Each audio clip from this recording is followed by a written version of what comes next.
चीन या पाकिस्तान का आक्रमण, कश्मीर या पूर्वांचल की समस्या हो अथवा अंतर्गत सुरक्षा के विषय हो, मंच ने इस विषय पर भाषण और चर्चा के कार्यक्रम किए हैं।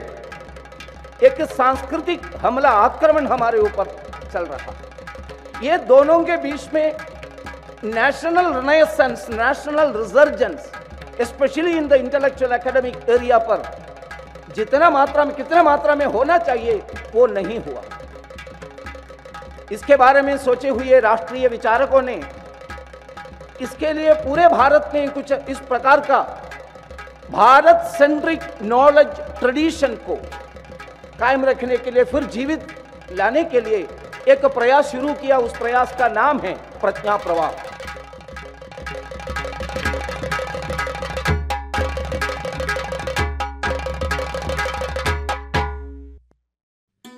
भारत विश्वाच्या प्रज्ञाप्रवाहाचे उगमस्थान। उत्तरम यत् समुद्रस्य हिमाद्रेश्यैव दक्षिणम वर्षम तद् भारतम नाम भारती यत्र संतती।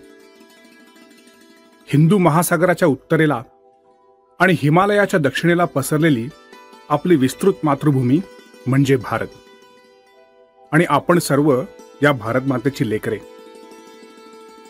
खरं तर भारत याचाच अर्थ तेजाच्या आणि ज्ञानाच्या उपासनेत मग्न आणि रत असलेला जनसमुदाय।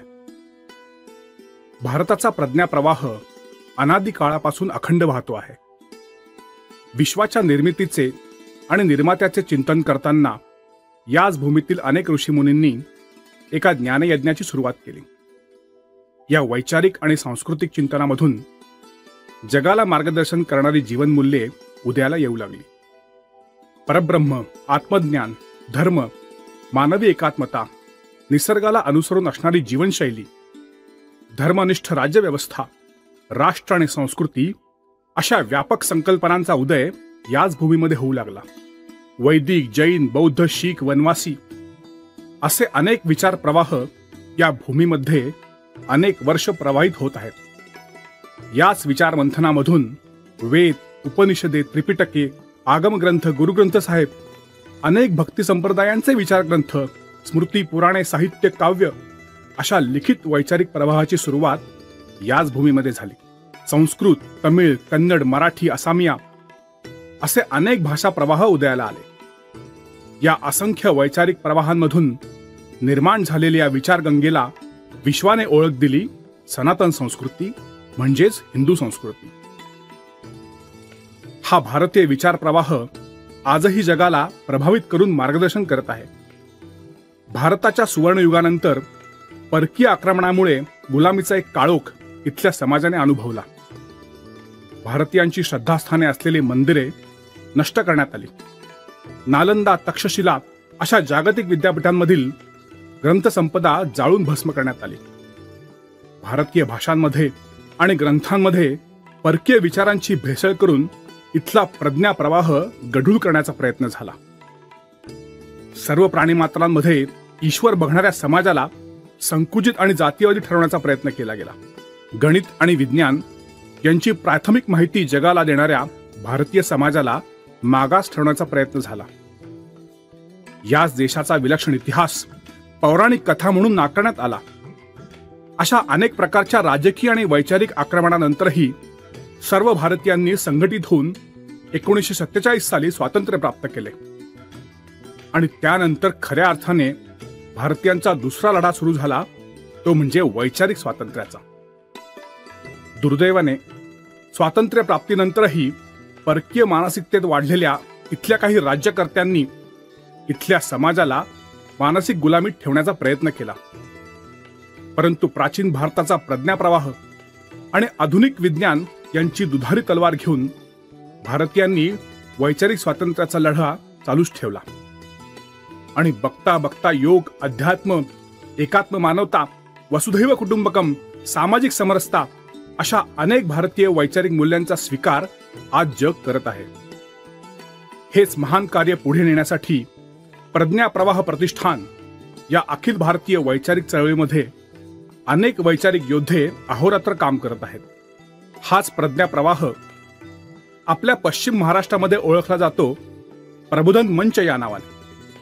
12 जानेवारी 2005 रोजी विवेकानंद जयंतीच्या ऐतिहासिक दिवशी माननीय हरिभाऊ मिरासदार, प्राध्यापक अनिरुद्ध देशपांडे, माननीय श्री सुहासजी हिरेमठ अशा वैचारिक क्षेत्रात काम करणाऱ्या मान्यवरांनी प्रबोधन मंच ही संस्था स्थापन करून पश्चिम महाराष्ट्रातील सामाजिक प्रबोधनाला एक अधिष्ठान प्राप्त करून दिले.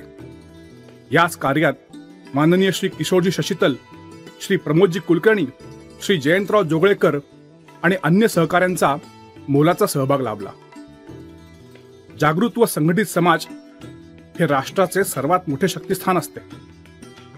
समाज संघटित व्हायचा असेल तर त्या समाजातील व्यक्ती राष्ट्रभक्त व समाजाभिमुख असणे अत्यंत आवश्यक आहे. आजचा आपला समाज जाती, पंथ, भाषा, व्यक्तिगत आणि राजकीय स्वार्थ यांनी पोखरला गेलाय. देशापुढील, समाजापुढील समस्यांची जाणीवही बहुतांश व्यक्तींना नाही. अशा या आपल्या समाजाला स्वतःच्या अस्तित्वाची, महान परंपरेची जाणीव करून देण्याबरोबरच समाजाबरोबर राष्ट्रासमोर आजच्या घटकेस ज्या ज्या समस्या उभ्या आहेत त्याचीही जाणीव करून देणे व योग्य दिशा दाखवणे अत्यंत गरजेचे असते. हेच कार्य प्रबोधन मंच अविरत करत आहे. समाज प्रबोधनाची ही आवश्यकता पूर्ण करण्यासाठी एखादे वैचारिक व्यासपीठ निर्माण करून त्याद्वारे राष्ट्राच्या विकासाची दिशा स्पष्ट करणे, विविध सामाजिक व राष्ट्रीय समस्यांचे स्वरूप स्पष्ट करून समाजाला योग्य ती दिशा दाखवणे हे या मंचाचे प्रमुख उद्दिष्ट आहे. तसेच राष्ट्रवादी विचारवंत, अभ्यासू वक्ते यांना आपले विचार समाजापर्यंत पोहोचवण्यासाठी एखाद्या व्यासपीठाची गरज असते. ती गरजही प्रबोधन मंचाच्या कार्यक्रमामधून पूर्ण होते. समाज प्रबोधनाचे हे काम वेगवेगळ्या उपक्रमांद्वारे आज पश्चिम महाराष्ट्रामध्ये चालू आहे. ये बाजू में दिखता है कि ये हो गया, वो हो गया, कभी लगता है कि कैसे हो गया, तो कुछ भी नर्वस होने की जरूरत नहीं है. ये अपनी गाड़ी है, अभी भारत की चल पड़ी है.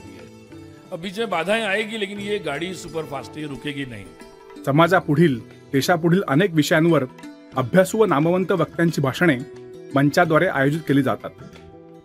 वक्त्यांच्या भाषणानंतर श्रोत्यांच्या मनातील शंकांचे समाधान करून घेण्यासाठी प्रश्नोत्तराचा कार्यक्रम ठेवला जातो आणि त्या श्रोत्यांचा नेहमीच चांगला प्रतिसाद मिळतो. प्रबोधन मंचाच्या व्यासपीठावरून माननीय प्राध्यापक अनिरुद्ध देशपांडे, डॉक्टर विनायक गोविलकर, माननीय नितीनजी गडकरी, माननीय आरिफ मोहम्मद खान, श्री मुझफ्फर हुसेन, श्री विनय सहस्त्रबुद्धे, श्रीमती किरण बेदी, डॉक्टर सुब्रमण्यम स्वामी, श्री भैयाजी जोशी आणि पूजनीय सरसंघचालक आदरणीय मोहनजी भागवत इत्यादी मान्यवरांनी विविध विषयांवरती समाज प्रबोधनासाठी आपले बहुमोल योगदान दिलेले आहे. तसेच मंचाद्वारे माहिती अधिकार कायदा, नागरिकांची सनद, शेतकऱ्यांच्या आत्महत्येचा प्रश्न इत्यादी विषयावर मंचाने कार्यशाळा आयोजित केलेल्या आहेत. अनेक विद्यापीठांच्या बरोबर कायदा, अर्थशास्त्र, भाषा इत्यादी विषयांवरती मंचाने परिषदांचे आयोजन केलेले आहे. तसेच प्रसार माध्यमांपुढील आव्हाने, भ्रष्टाचार विरोधी लढा, एकात्मिक विकास इत्यादी विषयांवर परिषदांचे आयोजन केले होते.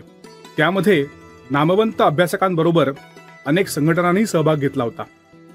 भारतीय राज्यघटनेचे संरक्षण व्हावे तसेच लोकशाही मजबूत व्हावी यासाठी प्रबोधन मंचाद्वारे मतदारांचे प्रबोधन निवडणुकांच्या आधी केले जाते.